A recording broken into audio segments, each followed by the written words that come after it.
Salut à tous, c'est Issou comme toujours et bienvenue pour cette nouvelle vidéo 25 faits. La version platine est une version particulière, même parmi les versions complémentaires. Elle a ajouté beaucoup de nouveaux contenus, que ce soit en termes de lieux, de capacité ou même de Pokémon dans le Pokédex régional. Pour beaucoup, platine c'est juste diamant et perle mais en beaucoup mieux. C'est même carrément la première version complémentaire pour laquelle je vais faire une seconde vidéo, tellement que j'ai de choses à dire. Bon, on va voir si vous connaissez cette version aussi bien que vous le pensiez. C'est parti pour 25 faits sur la version platine que vous ne saviez certainement pas.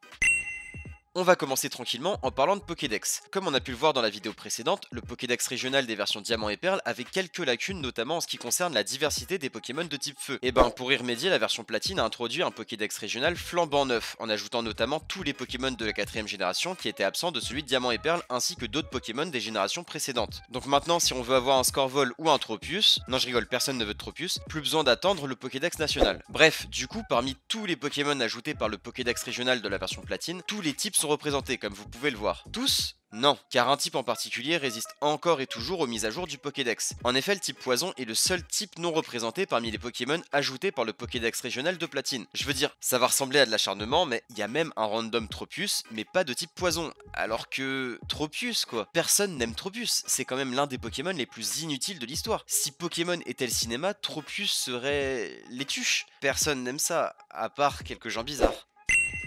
À Voilarock, on peut trouver le dernier casino qui propose de jouer sur des machines à sous, puisqu'avant la sortie de la version platine, une loi votée par l'Union Européenne interdisant les machines à sous est entrée en vigueur, faisant du casino de Voilarock des versions Diamant et Perle le dernier à proposer de telles installations fonctionnelles. Dans ces versions, si on a de la chance sur les machines à sous, il est possible de faire apparaître un mélophée. Celui-ci indique qu'on peut réaliser un bonus. En réussir 10 d'affilée nous permet de recevoir un prix exceptionnel auprès de l'hôtesse du casino. La CT64 Explosion, mais il faut quand même avoir de la chance pour réussir 10 bonus de suite, puis on connaît la chance dans Pokémon, avec par exemple la précision d'Exploforce qui est plus proche des 20% que des 70. Sérieusement, on a plus de chances de rencontrer des bretons intolérants à l'alcool que de réussir à toucher avec cette capacité. Dans Platine, suite à cette fameuse loi, le casino est toujours ouvert, mais aucune machine n'est utilisable. Du coup, pour obtenir la CT Explosion, il faut... avoir énormément de chance, encore une fois. Il faut venir au casino tous les jours, parler à l'hôtesse et prier le grand topiqueur pour être venu le bonjour et qu'elle nous remette la CT tant convoitée. Petit aparté, on voit dans pas mal de vidéos et sur plusieurs sites, notamment Poképédia, qu'il faut impérativement revenir le lendemain de notre première visite au casino pour récupérer la CT64. Et bah,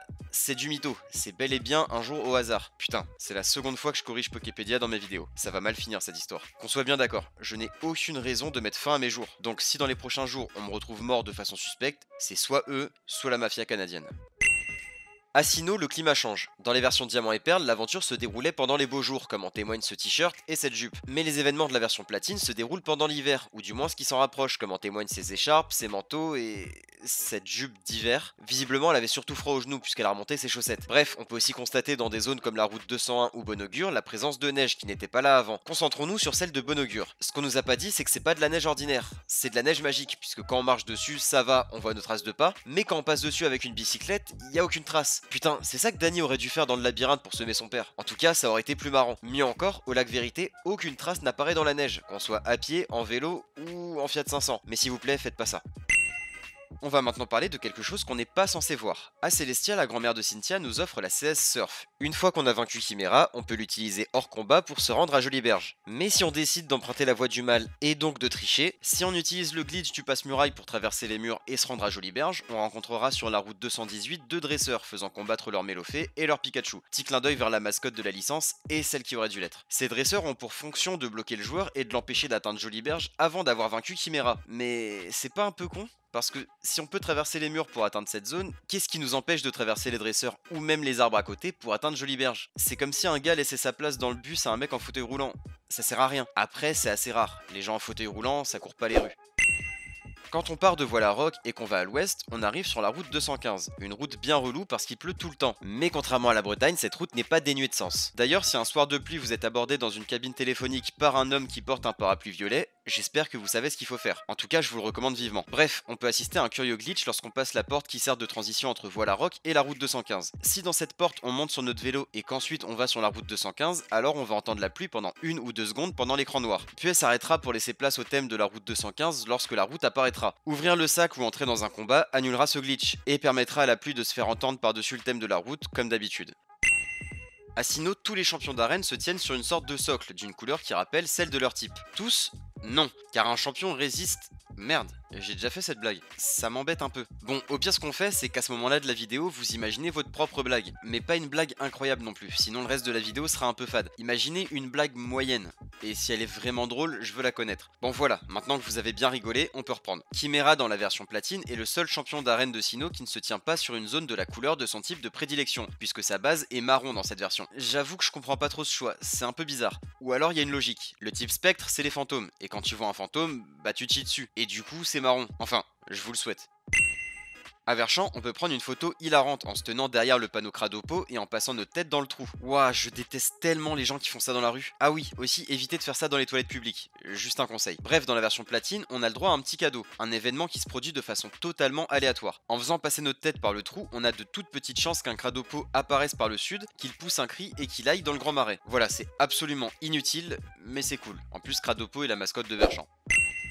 On va faire une toute petite parenthèse sur un des spin-offs. Dans les jeux Pokémon Donjon Mystère, Explorateur du Temps, de l'Ombre et du Ciel, ou comme personne ne les appelle, Pokémon Donjon Métoc, on peut rencontrer l'équipe Charme, composée de Charmina, Loquepin et Gardevoir. Ouais, grossièrement tous les Pokémon pour lesquels les gens dérangés ont un fantasme dégueulasse, et Charmina. Non parce que je veux bien que vous soyez dérangés, mais là c'est encore plus louche que les gens qui prennent leur écran en photo au lieu de screenshot. Dans la version platine sur l'île de Fer, on peut affronter le top dresseur Lilou, qui possède les 3 membres de l'équipe Charme, donc un Charmina, un Loquepin et un Kirlia. Bon, c'est pas un garde-voir, mais la référence est là. Puis j'imagine qu'il y a bien des malades parmi vous qui préfèrent les fruits qui sont pas trop mûrs. Vous connaissez tous Absol, ce Pokémon de type ténèbres pas mal stylé, introduit en 3ème génération. C'est le Pokémon des astres. D'après le Pokédex, il aurait la capacité de pressentir les catastrophes et il apparaîtrait aux gens pour les prévenir du danger. À cause de cette habitude de le voir près des désastres, il s'est forgé une mauvaise réputation. Normal en même temps. Si à chaque fois que tu montes dans la voiture de ta copine t'as un accident, tu vas commencer à te dire que c'est pas un hasard si elle a pas le permis. Mais bon, je m'égare. Dans les versions Diamant et Perle, Absol ne figure pas dans le Pokédex régional, mais il a été ajouté dans celui de la version platine. Et où est-ce qu'on le trouve dans la version platine? Dans le Mont Couronné. Et comme de par hasard, c'est là qu'un désastre a failli se produire, puisque Helio avait pour ambition de créer un monde sans esprit et sans émotion. Au passage, je vois pas comment ça peut être ton plus grand souci dans la vie. Vous imaginez, on serait tous devenus aussi chiants que Brandon Stark. Donc voilà, Absol est présent au Mont Couronné pour nous prévenir du danger imminent. Encore un petit secret bien stylé de cette version. Entre les versions Diamant et Perle et la version Platine, l'ordre des arènes n'est pas le même. Dans Diamant et Perle, on affronte Melina, Lovis et Chimera, et dans la version Platine, on affronte Chimera, Melina, puis Lovis. Mais sur la carte dresseur de la version Platine, l'ordre des arènes est le même que celui des versions Diamant et Perle. Voilà. Après avoir vaincu la Ligue Pokémon, à Voilarock, on peut rencontrer 2 PNJ importants. Au casino, on peut rencontrer Belladonis, qui a visiblement beaucoup trop de temps libre et qui décide de jouer sur des machines à sous sur lesquelles on peut même pas jouer. Et au sous-sol du centre commercial de Voilarock, on peut rencontrer le professeur Sorbier, qui nous dit que certains Pokémon ne peuvent évoluer que dans des lieux bien précis, comme Magnéton, Tarinor et Evoli. Dans Platine, ils ont essayé de faire quelque chose que j'apprécie beaucoup. Ils ont essayé de faire en sorte que tous les Pokémon présents dans une arène soient du type de l'arène. Visiblement, c'était pas le but dans Diamant et Perle, quand on voit l'équipe de Tanguy. Tain, le pauvre, il s'appelle Tanguy en plus. Mais bon, je vous assure que c'est pas le seul dans ces jeux. Du coup, je disais, tous les Pokémon présents dans une arène sont du type de l'arène en question dans la version Platine. En fait, c'est faux. Enfin, c'est pas tout à fait vrai. Bon, on va dire que c'est faux, mais c'est un peu vrai. Ou alors c'est vrai, mais c'est un peu faux, je sais plus. Dans l'arène de Verchamp, on affronte Flotteur Angélique, qui a tous les membres de la famille de Maril. Sauf que Azuril, il est pas de type eau, et il l'a jamais été. Il est type normal fait, et avant la 6ème génération, il était juste normal. Donc voilà, il gâche un peu tout.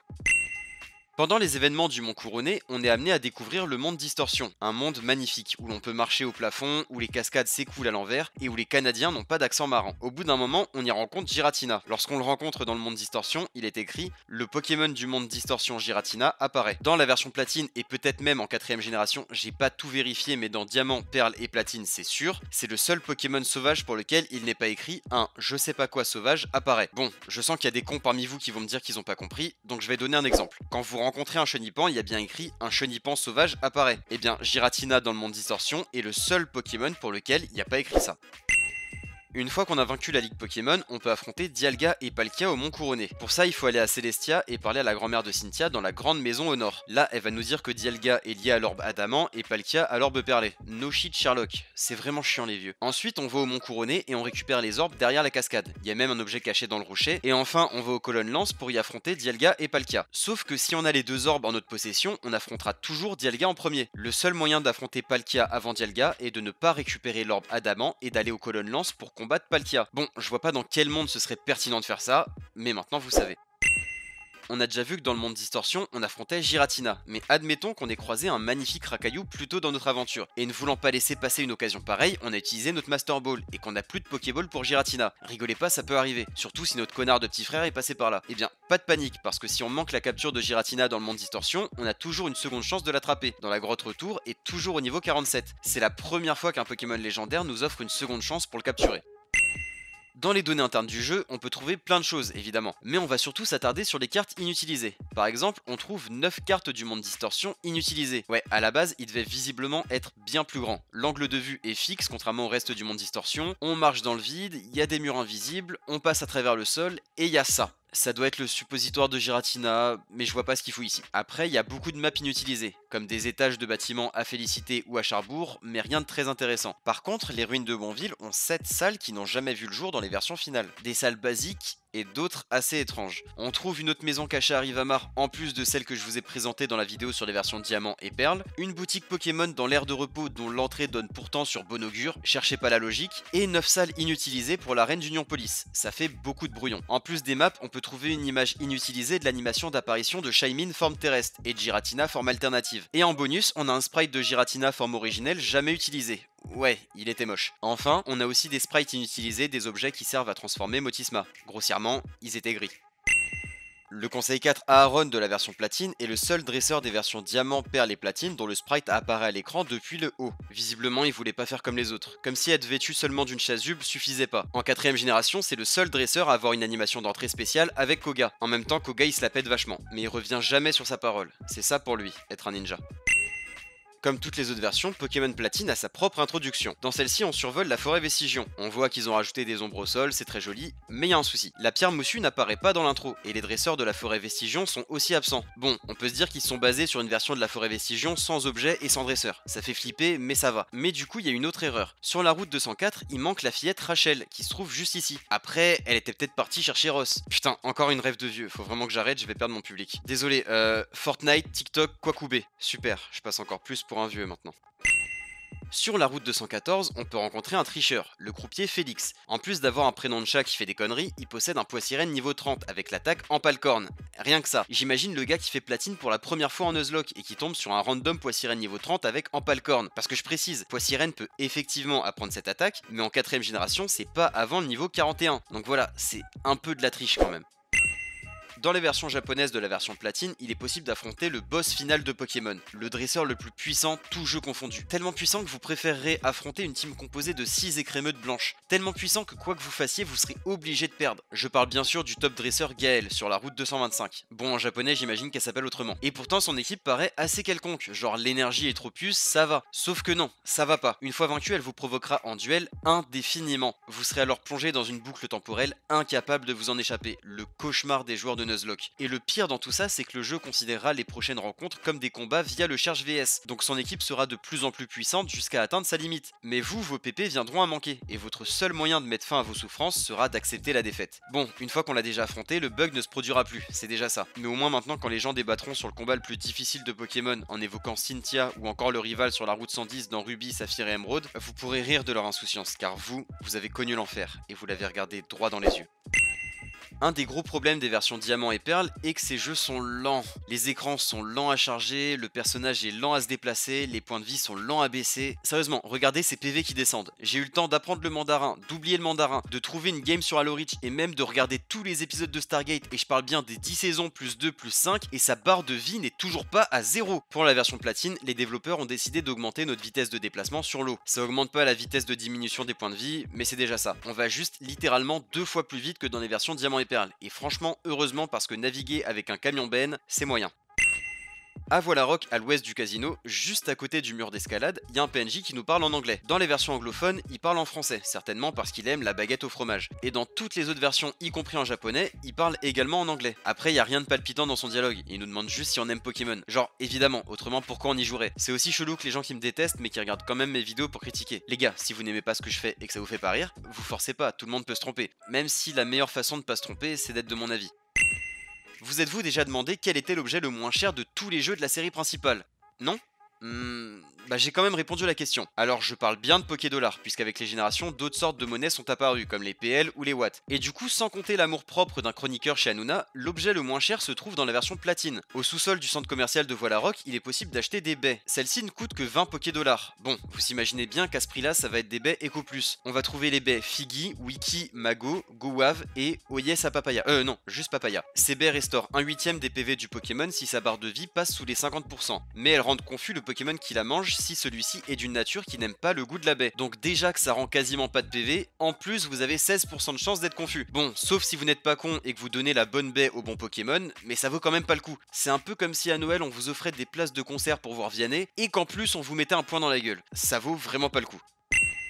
Après avoir terminé la quête du mont abrupt, dans l'ère de survie, il est possible d'entrer dans le café de combat. Dans ce bâtiment, on peut réaffronter les champions d'arène de la région, mais avec leurs vraies équipes cette fois. Parce que je sais pas si vous savez, mais au cours de notre aventure, on n'affronte pas les champions d'arène avec leurs vraies équipes. Sinon, Albert avec son Roucoups niveau 9, il fait un peu pitié. À ce compte-là, sur la route 36, il y a l'écolier Samson avec son sac de nœuds niveau 16, qui mérite plus son titre, alors que son prénom c'est littéralement ce que dit ton grand-père quand il veut dire Samsung. Comme je disais, avant que la quête du mont abrupt ne soit accomplie, ce bâtiment est fermé. Sur la porte, on peut lire « La porte est fermée à clé, c'est marqué, réservé aux membres ». Mais lorsque la quête en question est terminée et que la porte est ouverte, si on appuie sur A sur la porte, on peut toujours lire le message disant que c'est fermé. C'est un peu comme si une boutique avait laissé l'écriteau fermé alors qu'elle est ouverte. Sans doute pour avoir moins de clients, je sais pas.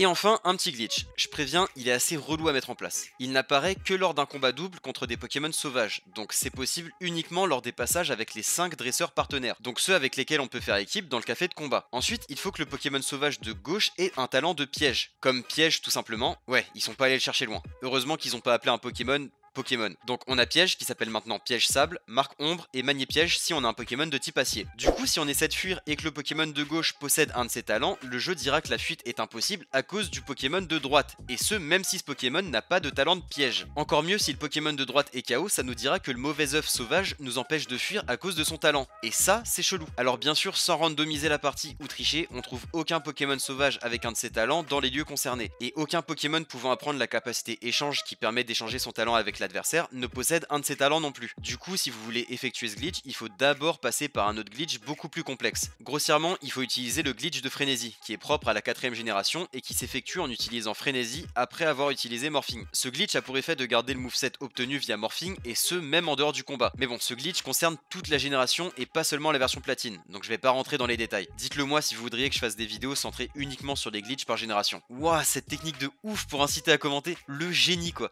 Je comprends pas que personne l'ait fait avant. Et voilà, c'est fini pour cette vidéo sur la version platine. Désolé pour le temps que j'ai mis pour la sortir, mais je suis tombé malade sur mon créneau d'enregistrement et il était hors de question que je vous fasse le coup de « je suis malade » comme vous pouvez l'entendre à ma voix. Je trouve que c'est pas respectueux. Je veux dire, si je sais que je suis pas à 100%, je fais pas ma vidéo. Bref, comme toujours, merci pour votre fidélité et pour le soutien dont vous faites preuve. Abonnez-vous si vous aussi vous avez déjà bu de l'eau. Sur ce, je vous dis à la prochaine.